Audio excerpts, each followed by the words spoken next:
തന്നെ വരുമാനം കിട്ടാൻ പറ്റണം. ഒരു ഡയറക്ട് സെല്ലിംഗ് കമ്പനിയിലേക്ക് ഞാൻ വേറെ ഒരാളെ കൊണ്ടുവരാതെയും എനിക്ക് വരുമാനം കിട്ടണം. എന്റെ കയ്യിലുള്ള പ്രോഡക്റ്റ് ഞാൻ മാർക്കറ്റിംഗ് പ്ലാൻ പറയാതെ എനിക്ക് വിൽക്കാൻ പറ്റണം.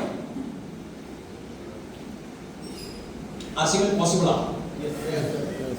മാർക്കറ്റിംഗ് പ്ലാൻ പറയാതെ എനിക്ക് ആർസിഎമ്മിന്റെ പ്രോഡക്റ്റ് വിൽക്കാൻ പറ്റുമോ? ഗോതമ്പൊടി വിൽക്കാൻ പറ്റുമോ? എണ്ണ വിൽക്കാൻ പറ്റുമോ? Soap, paste? ആർസിഎമ്മിന്റെ പ്ലാൻ പറയേണ്ട ആവശ്യമുണ്ടോ? നിങ്ങൾക്ക് കാർ കിട്ടും, ബംഗ്ലാവ് കിട്ടും, ഫോറിൻ കൺട്രി, ഫോറിൻ ടൂർ, എന്തെങ്കിലും പറയണോ? ആർസിഎമ്മിന്റെ ഗോതമ്പൊടി വിൽക്കാൻ ഒന്നും പറയേണ്ട ആവശ്യമില്ല.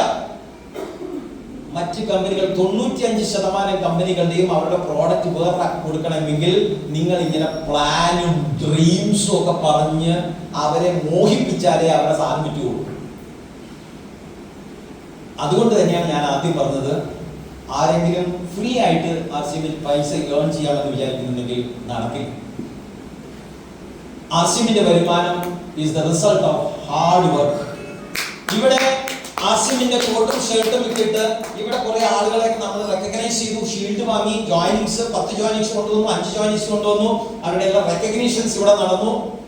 ഇനി വരും കാലങ്ങളിൽ വലിയ വലിയ achievements, star achievement, royalty achievement, അതിന്റെയൊക്കെ സ്ലൈഡ് നിങ്ങൾ കണ്ടു. അതിലൊക്കെ വന്ന് പാർട്ടിസിപ്പേറ്റ് ചെയ്യുന്ന ആളുകൾ all hard working people. Hard work is very important. ചെയ്യാൻ തയ്യാറുണ്ടോ? ചെയ്യാൻ തയ്യാറുണ്ടോ? ഹാർഡ് വർക്ക് എന്ന് പറയുമ്പോഴത്തേക്ക് പലരും യെസ് ഒക്കെ പറഞ്ഞു.